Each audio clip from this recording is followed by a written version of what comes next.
আসসালামু আলাইকুম দেশবাসী।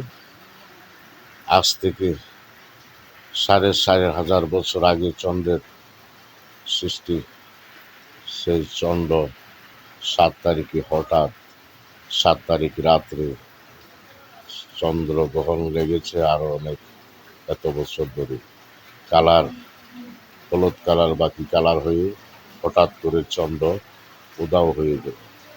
তো দেশে বুঝি না এই দুনিয়ার কেয়ামতের আলামত শুরু হয়ে গেল নাকি বুঝি না। আর ওই দিকটা মাটির নিচ থেকে কবর থেকে উঠিয়ে এক পাগলের লাশ 15-20 দিন পরে লাশ অজ্ঞাত রয়েছে, সেই লাশ পুড়ে দিয়ে উল্লাস করেছে হবে। হয়তো এই আলামত দেখা দিচ্ছে কেয়ামতের আলামত, চন্দ্র উধাও হওয়া, লাশ পুড়ে দেওয়া। তো 4,500 বছর আগে চন্দ্রের সৃষ্টি হয়েছে।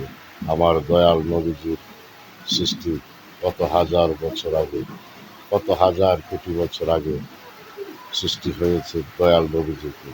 সেই বৈজ্ঞানিক এখনো সৃষ্টি হয় না পৃথিবীতে। নবীজিকে আল্লাহ প্রথম সৃষ্টি করেন, তারপর সব কিছু সৃষ্টি করেছে। তো দয়াল নবীজির দুরূদের বিরুদ্ধে যারা কথা বলে, দয়াল নবীজিকে বলে আমাদের মতন মানুষ। আর ওই পাগল তো বলেছে, পাগল দাবি করেছে ইমাম মেহেদী। ইমাম মেহেদী তো আসবে দয়াল নবীজির উম্মেত হয়ে, দাবি করেছে। তাতে তোমাদের এত মাথা ব্যথা, তার লাশ পুড়ে দিয়েছে। তোমরা দাবি করো তোমাদের মতো নবী, তোমাদেরকে জেন্দা পোড়া উচিত না? তোমাদের বিবেক করে দেখো তোমাদের কি কি করা উচিত। যে ইমাম মেহেদী দাবি করেছে তার লাশ পুড়ে দিয়েছ, তোমরা যে বলো তোমরা দয়াল নবীজির মতন, দয়াল নবীজি আমাদের মতন, তোমাদের কি কি করা উচিত? তোমাদের বিবেককে তোমরা সাড়া দাও।